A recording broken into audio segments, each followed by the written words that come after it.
call this meeting in order. Let the minutes show that it's the Carroll County Fiscal Court regular meeting, June 11th, 2024. It's 9 a.m. So at this time, we'll do the pledge of allegiance and invocation.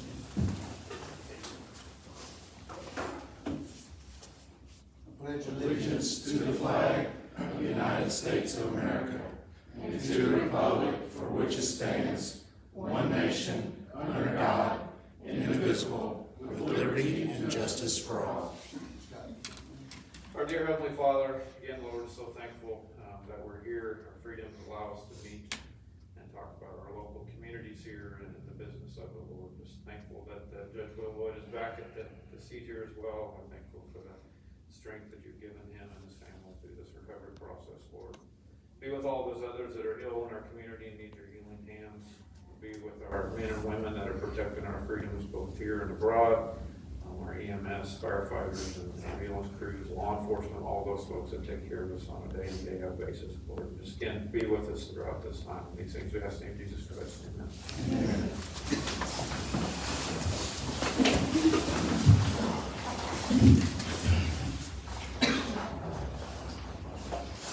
Need a motion to approve the minute for 5/23/24.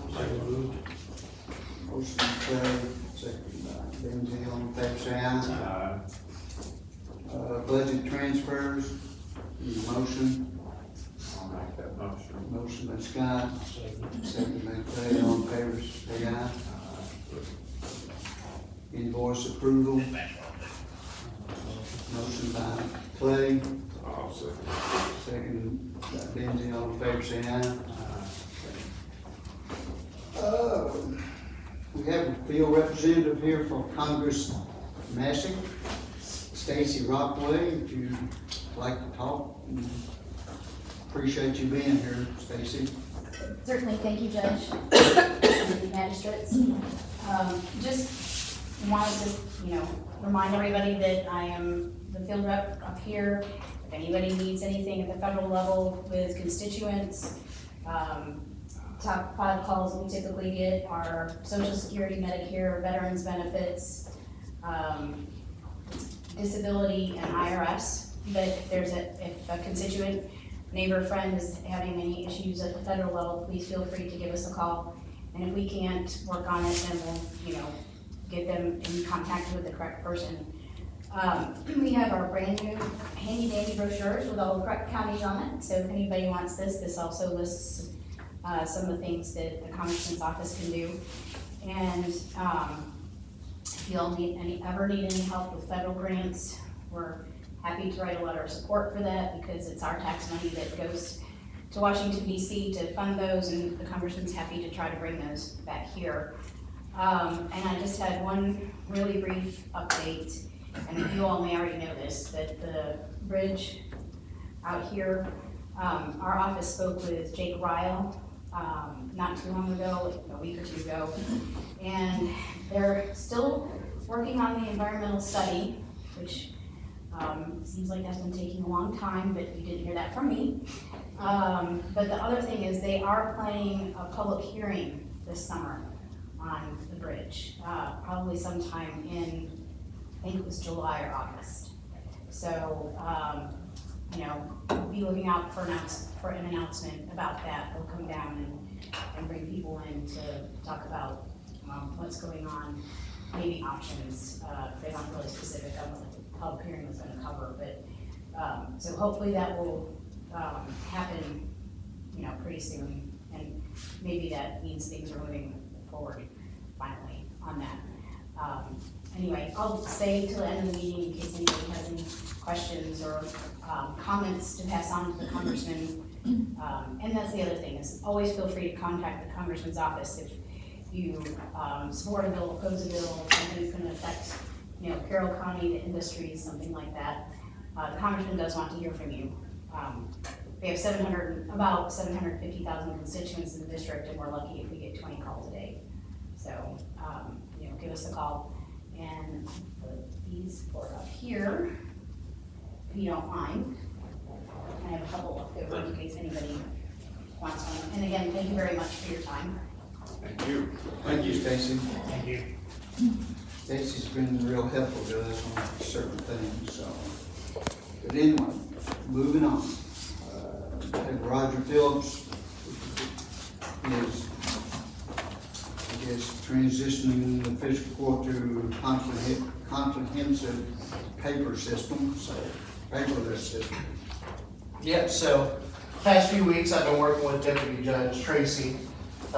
When I came in as an intern for the judge, we had a few big projects we want to start on. This is one of them, becoming paperless for the fiscal court. As we have thousands and thousands of documents, this is gonna be quite the process, but I think we have it lined out pretty well. So I'm gonna go over a few of the key points we'll be working on and how this will be set up. So we're gonna be able to use our current server that we have within the office here. I've been working with Greg Warfield on this. We're gonna be able to use that with an external hard drive. It currently has a 4 terabyte hard drive. We'll be adding a 9 terabyte, giving us 13 terabytes worth of storage, which is plenty of storage. We could probably get over 100,000 PDFs in that very easily, no problem at all. So real quickly on that, Roger. Yeah, So go ahead. is that gonna be in this building though? or- It's in this building, in So- Tracy's office. So where are we going with capabilities to back up either to the cloud or to alternative locations? I'll get you on that. Getting there, Okay, okay, that's I'll get good. you So, one of the main concerns is, the security, because there's a lot of sensitive information that will be put into this. As this has our firewalls put into place to prevent anything from any kind of cyber attacks. Not only that, within the office, there will be locked controls on each file. Only that department head will have control and access to those files, so that's very important as well. So they'll only be able to get into what their category or area is in. Also, our scanning devices, we're using Epson scanners. They can scan up to 4,000 pages a day. That's if we have the time to scan 4,000 pages a day. It is very state-of-the-art scanners because you'll be able to scan it straight from the system, straight into the file. So very easy, timeless, compared to some of the other options. As far as the backing up, this is using the same server we use now, so everything is backed up over at the coroner's office. Nobody over here has access to it, but it's still backed up over here. So if something was to happen over here, we were to lose it, we would be able to get that and bring the information back to us. So, and it's on the hard drive itself as well, so let's say 10 years from now, we're not using that server anymore, we still have those hard drives. We can plug in anything. So is that a daily backup then, like at 11 PM or something? It should be daily, That's yeah. what it's doing then. Yeah, it's daily. Any provisions for going to the cloud at some point with some of this data? I mean, I know physical. Well, with the cloud, we have to be careful with it, just restrictions on it, because some of the data, especially our tax department and stuff like that, you have, important numbers we gotta be careful with security measures on that. And as of right now, I've been talking with Greg. He said he don't feel comfortable going over the cloud. He just thinks we're gonna have it backed up in 2 places, but it's better to keep, in-house as of right now. Kind of our roadmap for this, at your last page of the report I gave you, is we got our several departments. We're gonna be starting with our taxation department, with our occupational tax and net profits. That's the first department we'll be starting with as far as filing it. So we're gonna start with that department. We had to keep 5 years worth of documents, which she has in her office now in paper files. We're gonna start with this year as far as scanning it in and start working backwards as fast as we can in that process. And then once we kind of get her going on that and feeling comfortable with it, we're gonna start moving to our other departments. And all those departments on that last paper is the different folders which are sorted into. And you can also see the names listed next to it, which would have access to those departments and files.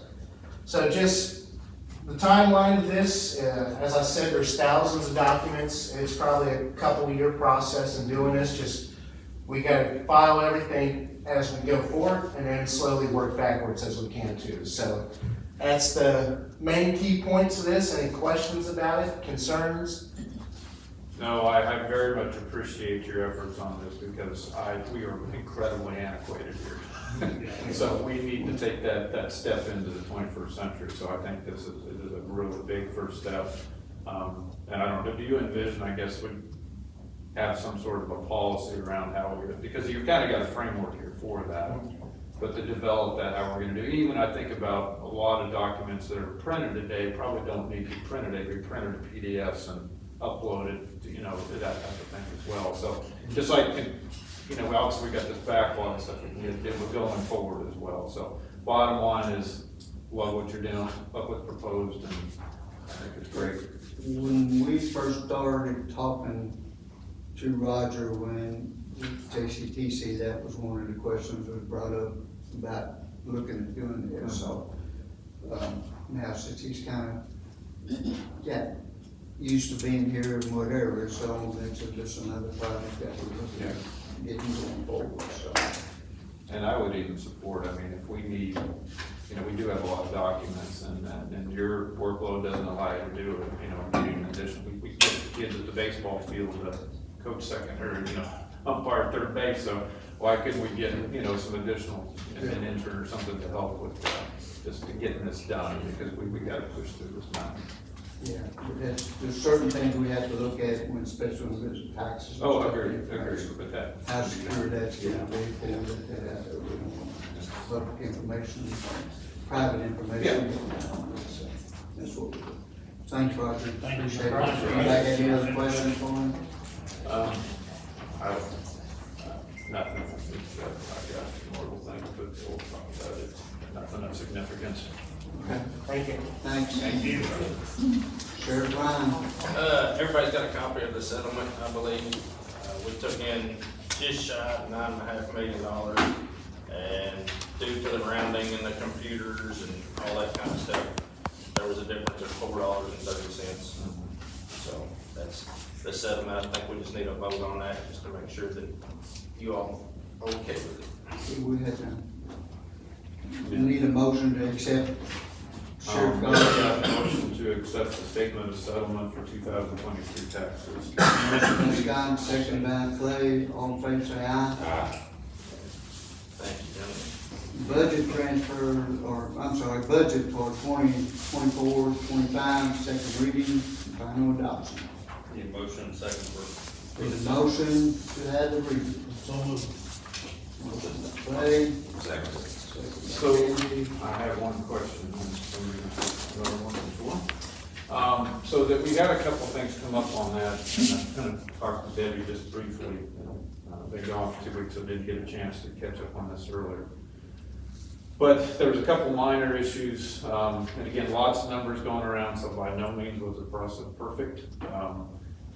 We've spent a lot, I think, collectively in meetings, we spent 31 hours, I think, working through this, and lots of notes. Debbie's got her notes, I tried to keep notes, and then all that type of stuff, and we still a few things slipped through. So there was a couple of things like transfer line that the sheriff's department, to me, that's probably the bigger one. There was typically, I think, in years past, either $10,000, $20,000, so that's kind of the buffer to work with. That was incidentally removed. I don't think there's any intentional elimination of that. So again, I don't know, you know, the money would always be available if something legitimate comes in, so we kind of need to decide, do we want to modify the budget to get that back in there? Debbie, you can kind of coach us through that process of not having to do that, or, you know, can If you we? change that now, you will have to have another first reading, Yeah, and and so, you do not have time. right, and so that's where I'm going with it, because we have to have this done here by the end of this month, essentially, obviously. But You've you got can to take it accept back what to you DLG. got. Yeah, And you can move it anytime next year yeah. Right. in the next fiscal budget. So I guess I just wanted to bring that up, because it is a gap when we missed that, so, and I know one or two other minor ones, but I think they're really minor, so. We can make amendments later on. Yeah, or just move the money if need be, so I guess, you know. You know, if the sheriff comes to us with an issue like that, I mean, it's not gonna be an issue that we can't amend it, transfer the money to his account.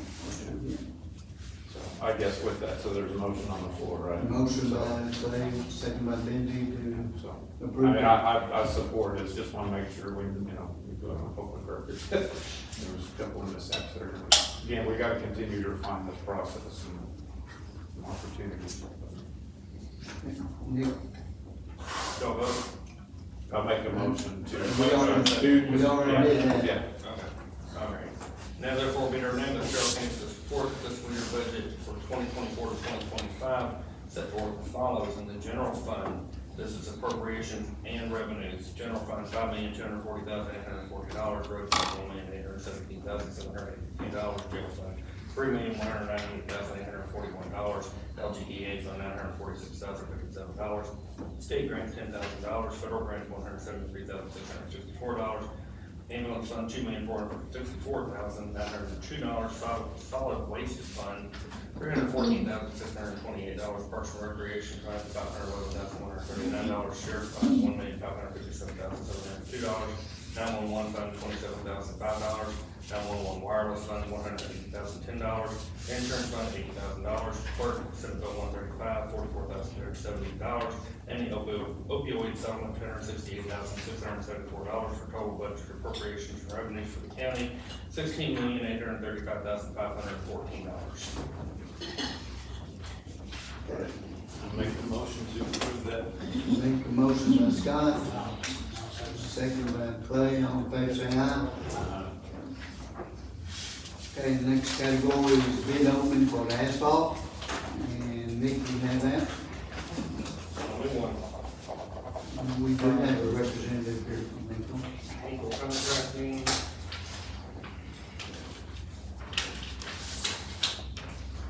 All right, big quotations for bituminous concrete hot mix asphalt submitted by Hinkle Contracting. Liquid asphalt for tap coat per gallon, $3.80. Bituminous concrete surface per ton put down, $98. Per surface picked up, $80.25. Bituminous concrete base to be put down, $92, to be picked up, $78.50. Do I have a motion to accept this? Motion by Scott, I'll second. second by Benji, all in favor say aye. Okay. Next on the agenda is the bid opening for our dump truck for the county road department.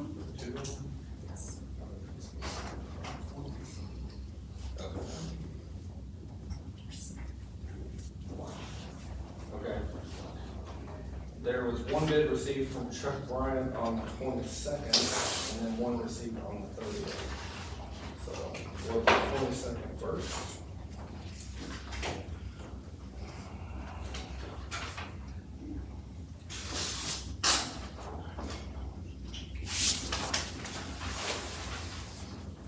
All right, this is from Ford, 2025 Ford F-750, white in color. Odometer reading of 2. Amount due on the bid would be $120,096. Okay. And then on the 30th,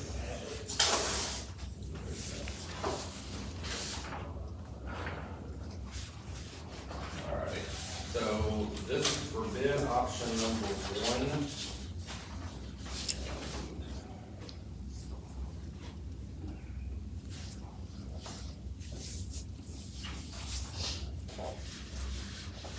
Dump body, that one has the option 1, then there's an option 2. Has a different.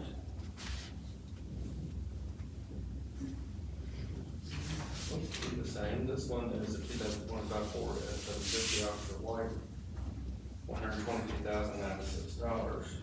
Looks like they are the same. Because they have, Nick, I think one of them may have had a air release on the tailgate. I think it may have been the only difference on the block. Yeah, one of them is still under body.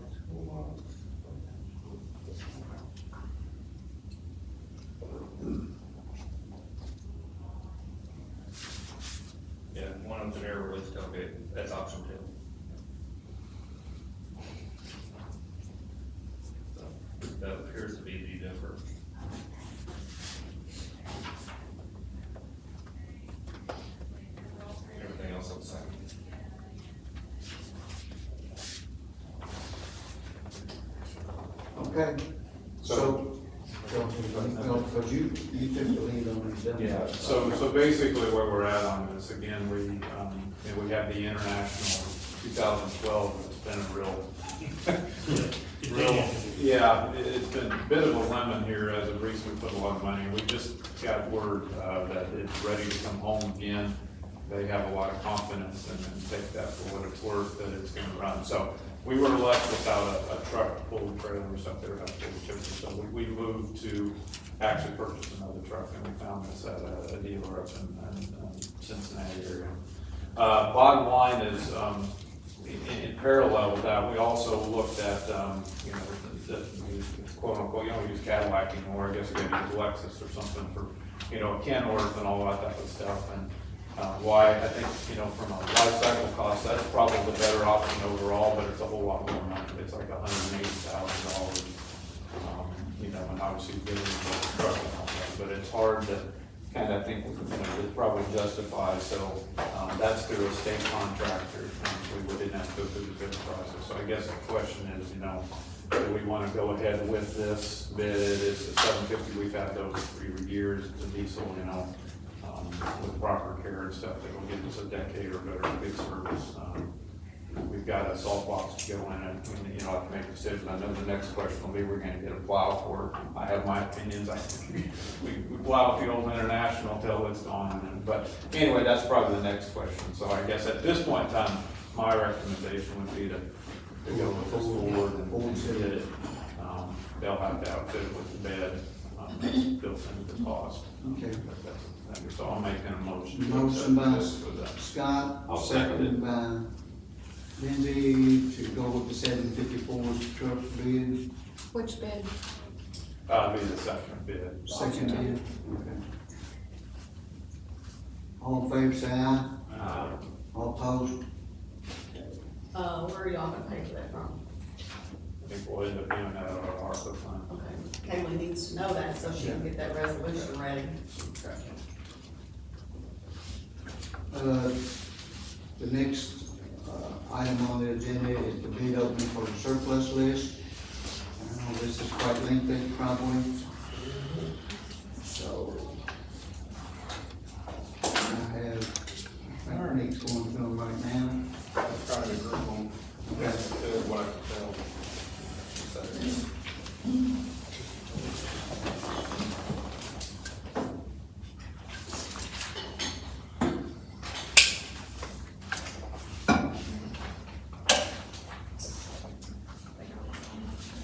Okay, we've got some that label what they're bidding on the envelope, and then some are just not labeled, so. We'll have a tally sheet there, we'll go through these. 1997 Chevy half-ton.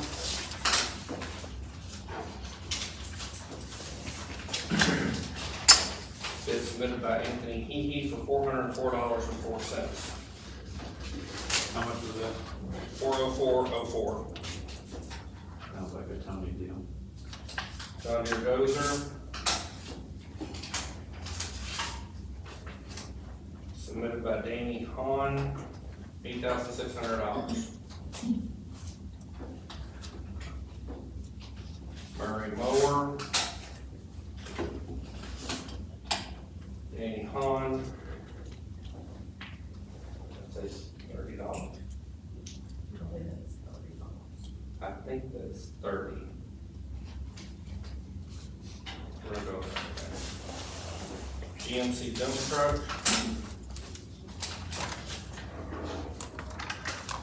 $9,675 by Danny Hahn.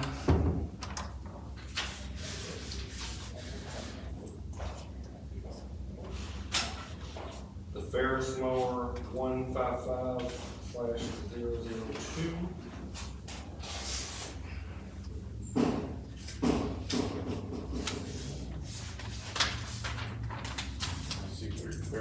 Three Ferrises. Yeah. 30, 31, and 32. See which one he says. He says 155/102. That doesn't match up with any of the numbers. Serial number.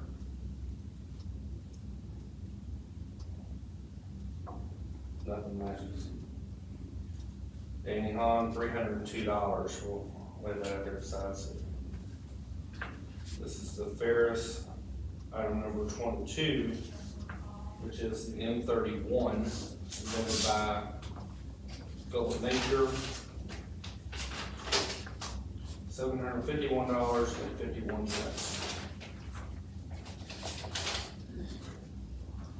Ferris M31.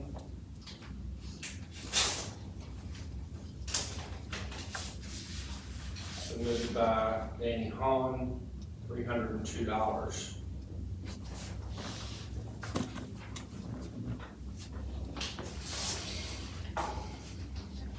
Simplicity mower.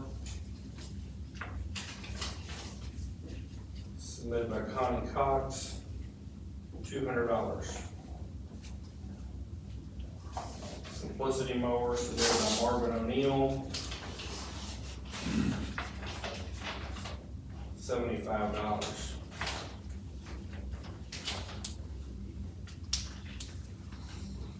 Another one on the Simplicity. Submitted by Danny Hahn, $150. This is for the Ferris M30. Submitted by Danny Hahn, $306. So I can assume that the other one that we had for Danny Hahn for $302 was for the M32, because he submitted on M30 and M31 specifically, so.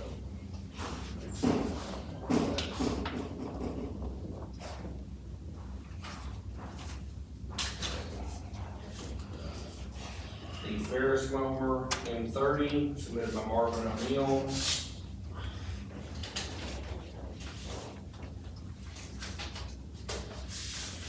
$200. The Ford F-150 half-ton, submitted by Marvin O'Neill.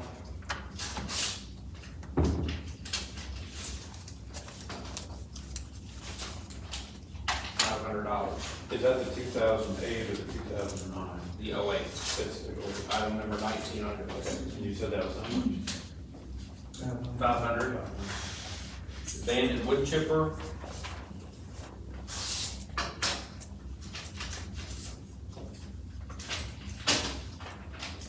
Submitted by Roger Phelps II, $450.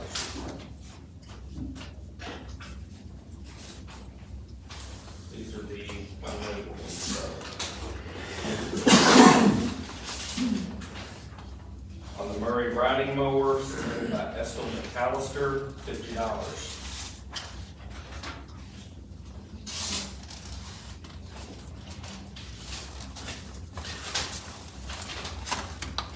The Mighty Bandit brush chipper, submitted by Tommy Unker, $3,210. Logan Hudgens, bid.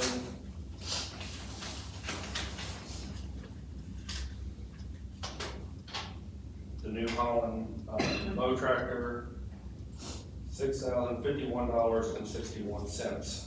And that's the piece that was taken out of the. It was taken out? Yeah. Okay.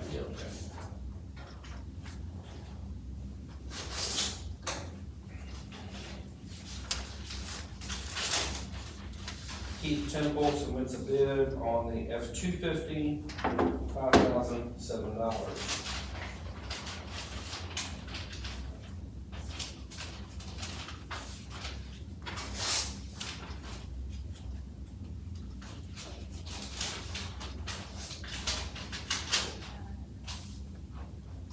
Submitted by Likens Farms, Darrell Likens, on the 2003 GMC C750, $3,200.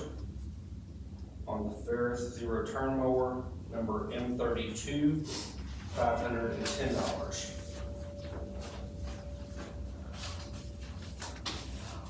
These bids are all by Garvin Llewellyn.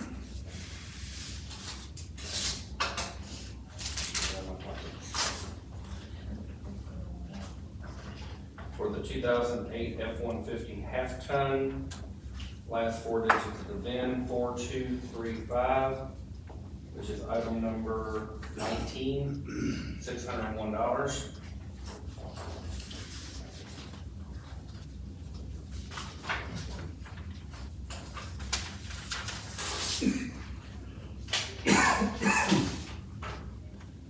Mr. Llewellyn for the Fair Zero Turn M30, $351.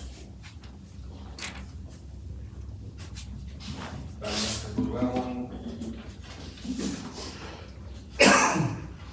The M31 Fair Zero Turn, $451.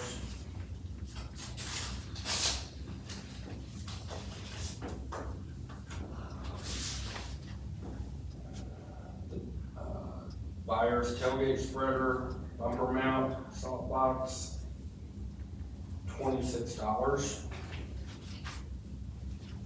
That was also Llewellyn. Yes, that's Llewellyn, these are all Llewellyn. Llewellyn for the Stay Right pool pump, $15.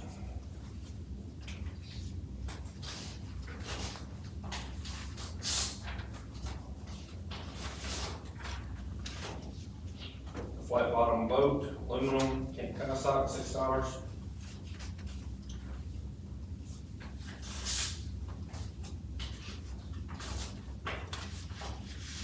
Alamo mobile trim attachment, $151.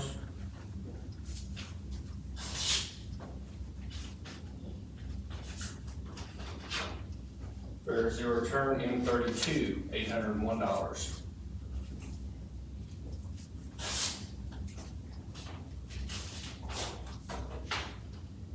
The Bandit wood chipper, $101.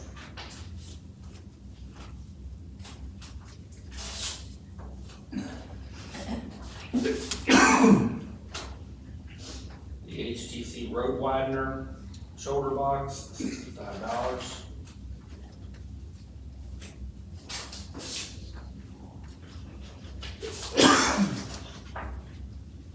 And the slide out table for pickup, $20. All the bids that were submitted.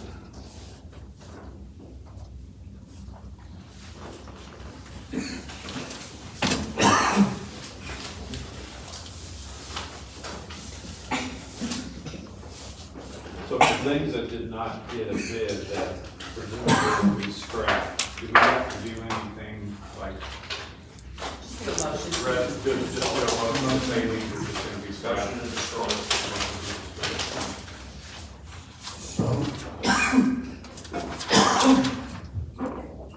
I need a motion, I guess, a motion to accept the surplus sale bid openings. Well, on the dozer thing, it didn't meet the minimum, right? So we keep it. No. So we're Okay. keeping Just that, gonna confirm that. look for another option. Yeah. You need a motion to accept high bids on everything with the dozer. Yeah, so I'll make that motion to accept the high bids for everything that came in. Okay, motion by Scott, Second. second by Benji, all in favor say aye. Okay. I guess we'll make a motion too then for everything that did not receive a bid, that it will become destroyed potentially. Well, change that around, because we don't want to lose that John Deere. Outside of the dozer, yeah, which should not meet its minimum, so. Okay, so I have a motion on the floor about surplus, that did receive a bid that we can surplus and destroy. Grab value. Okay, so got it on Scott and Clay, all in favor say aye. Okay. Okay. Let's see. Next on the agenda, this should be in your packet about the medical cannabis. I'm still referring to, I assume Nick some on this, but I'm not for sure what's going on with all this. Well, what, addressed this a few weeks ago while you were gone, Judge, the options of the court are, it's basically, I liken it to a wet dry vote. It's whether or not you want to allow dispensaries to be within Carroll County to sell medical cannabis. Now, people can possess it for medical purposes, whatever they need, but whether or not they can purchase it here in our county is a question to the court. Do you all want to allow it with, just allow it?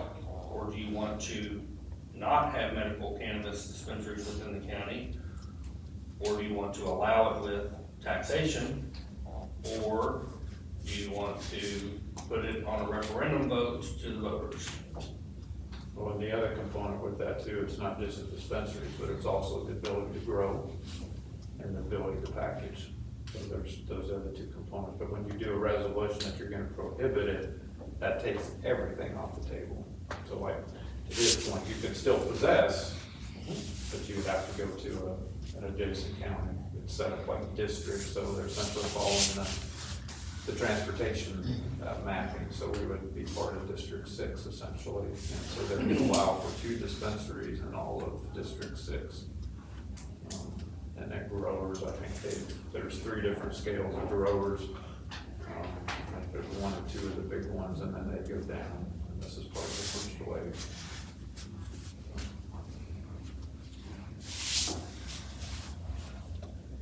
It's my understanding on this that it has to be completed by the end of this month, June the 30th. The big Our deadline, decision, the big deadline is if you're gonna put it on the ballot. okay.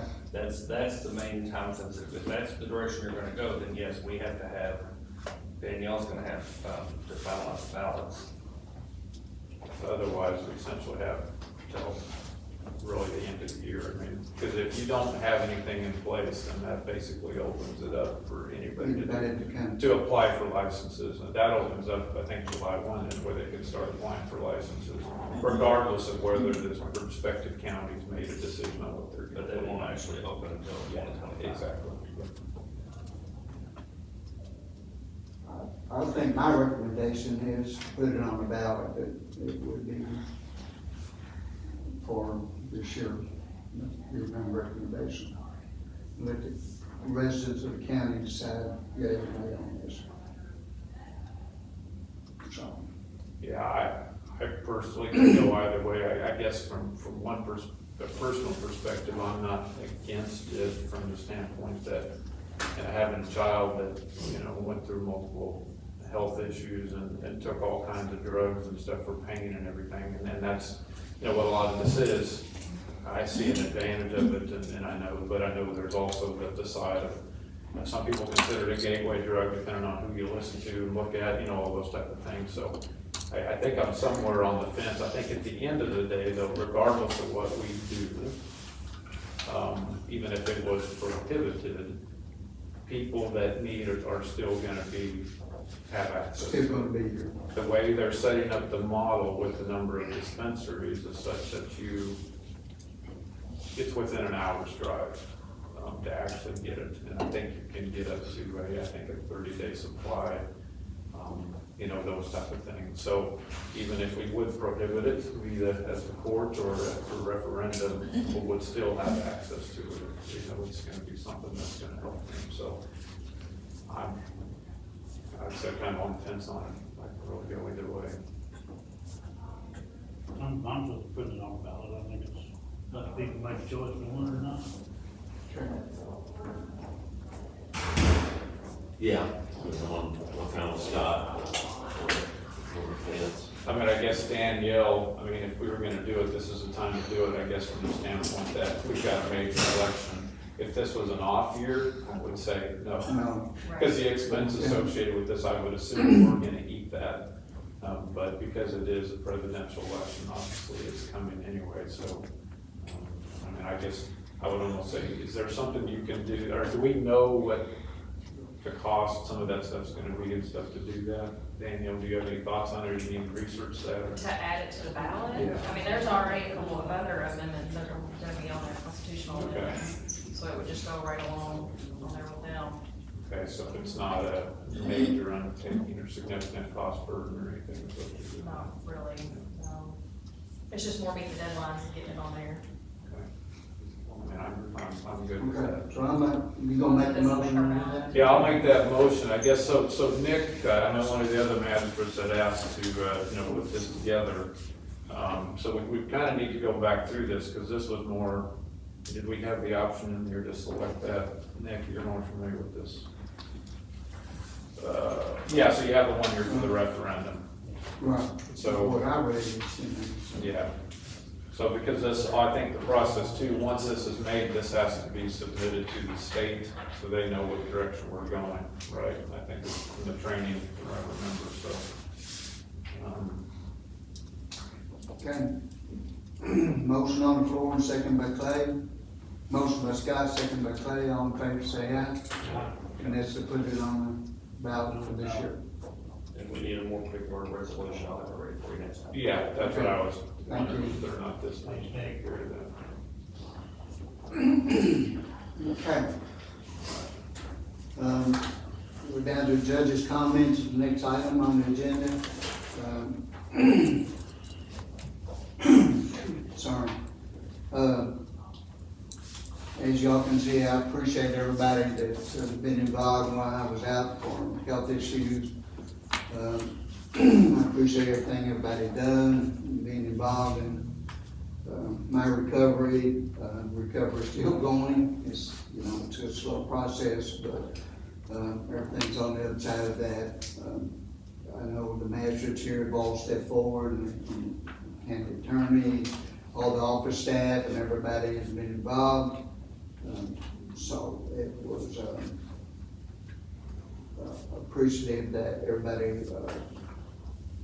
had my help in their concerns. So again, that's all basically I have. Two things, I got a couple of things that Nick wants to read them now. That's from Matt, that if we can go on and do. There's just one thing Matt said he's done, Judge. Just Okay, you changed it. It's on the KBI application support letter. Letter is written to the Kentucky Economic Development Finance Authority, or KEDFA. Says, dear committee, Carroll County Fiscal Court is pleased to collaborate with Kentucky County for Economic Development on Project Reclaim. Carroll County Fiscal Court fully supports this project by proposing to create an additional 30 jobs within our community at an average wage of $25 per hour. This project will further improve the quality of life for the citizens of Carroll County. Carroll County Fiscal Court agrees to sponsor this project at 1% of each employee's taxable wages for 10 years, as defined by the Kentucky Business Incentives Program. We hope the KEDFA will approve the incentives for this project in Carroll County. We appreciate your time and support and look forward to working with you. Respectively, James W. Woolboy, Carroll County Judge Executive. And that's, effective to property at on 2/27, so that should be, actually, the original call came to me, and I hadn't been home for a week from the hospital, so I kinda kicked it over to Matt and whatever, so we'll get going, so. Need a motion, second, and a vote, Judge. Okay. So I'll make a Motion on motion that. to adopt that, I guess, and then I'll letter of second. support. Yeah, and second by Clay, all in favor, say aye.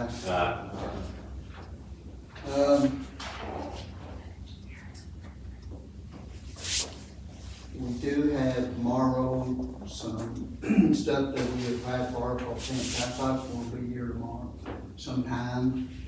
It's for, with Crum Rubber grants and stuff that Matt has applied for. We have some picnic tables and some benches coming in that will be unloaded, and then they will be put together and transported there for St. Pat's. So there will be some new benches and people standing in out there in their Crum Rubber type of stuff. So anyway, just letting you all know a little bit about that. I basically have nothing else at this time. County attorney comments? Judge, first of all, welcome back. Thank you.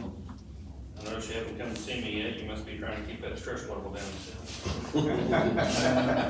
I think we'd have, maybe Friday, to have a sit down. We can do that, Judge. If you can do that. The only thing I have is, on this Kelly White consultation agreement, I've reviewed it. I made the one change that Scott asked on the services to be performed, that it includes a comprehensive analysis of the options, both short-term and long-term. And then also with regard to the dispute resolution process, they had a mandatory arbitration in there, which I'm never in favor of. I did agree to voluntary mediation, and then after that, it would proceed to the courts of Carroll County if we can't agree. So, with those, I would recommend the judge sign that, and I'll give it to him to sign this morning. And then we'll do the effective date, I'm assuming we can put it the 15th day of June. Fine, yeah. Cause he had originally had 14th of May and it's since passed, so that's already. So we can make the motion to approve that, enter into agreement? You've already approved, entering into it, Okay. it was just subject to my approval. So Judge, are you fully up to speed on that, what we're doing there? Somewhat. The jail consultation Yeah, agreement. so Kelly White is a guy, he's got years in the judicial system, a variety of roles and stuff, and he came in, spent an hour and a half with us during the budgeting process and then talked about things, and then we agreed to proceed with him doing a feasibility study. We've got copies if you need them of ones he's done for, I think, Will County and a few other ones. But just, you know, look into our options with regards to the jail. So, so will you communicate that to Kelly then, Nick, or how do we do that? I would assume that, Kaylee will probably call Daniel and they'll get it all done up there. Send it to him so he can sign it and send it back to us. Thank you. Master's comments, we'll start with, Scott. Yeah, not a lot here, I guess, again, been gone 2 weeks, I know there's a lot of rain, a few storms and stuff, and we talked to the road department and stuff, and we're called out multiple times to deal with some trees and stuff, so we really appreciate their efforts out there. Appreciate Nick's efforts to get this jail feasibility study going. And then the other, I'm just gonna put a plug in here for, you know, we're always looking for things to do in the community. And Rachel Massey from the Three Rivers Health District, she's worked with a number of folks to coordinate what's called the Longest Day event. And that's on, I should put the date on here, that, I believe it's the 20th, it's 20th, the longest day, it's Thursday. First day of summer. Yeah, it's the longest day, it's that Thursday, June 20th, I believe it is, from 4:30 to 7:30. Very kid-based activities. If you got young kids, it'd be great to get them out in General Butler. They're gonna have a lot of different activities, both educational. I guess we've got a health board member here, so you don't wanna make any plugs for it? No. But seems like it's gonna be really a lot of fun, and hopefully the weather's good, and so just, again, something to do in the community, so that's it. Oh, one other thing I do got. Yeah, we need, we got told Chuck, that we would take a revisit to look at the, entry fees for the Kaisak pool and whatnot. So there had been some proposals and discussion, so I didn't have a chance to get that dug out, so I guess maybe for the next meeting on the 25th, let's get that done so that can be put into effect maybe July 1. Okay. So we did that at the county pool, but we didn't do Kaisak, so we need to get that done. All right, that's it, thank you. Clay? Couple things, I want to thank Devin for helping us through the painful budget process. That was quite an undertaking for everybody, so get in depth with it, and really know what's going on. I would appreciate that, Nick, I appreciate your effort on the cameras thing. All the supervisors and heads, I appreciate y'all's effort to get the county to run smoothly, makes it easier on us, so I appreciate it, thank you. And Danielle, I know you got a lot coming up for the main election, so we appreciate you too, so. Thank you. It'll be a lot busier than it may will. That's all I have. What about it? Thank you. Benji? Just want to compliment the road department from, Mullen. Got State's doing some great work on 36 and 389. Got an email about, Greens Bottom Road and some water I'll talk to you about later, Judge, and then, another issue with the state road, Mill Creek Road, and, some water in the ditch, and, Stacy, thank you for coming today, and, thanks to our department heads, and welcome back, Judge, we're glad to have you back. Well, thank you. I appreciate, again, I appreciate everything that everybody did when I was off. I'm still, still kind of, getting back on my feet, so it's gonna take a little while, so, anyway. I don't think we have anything for executive session, no? Need a motion to adjourn.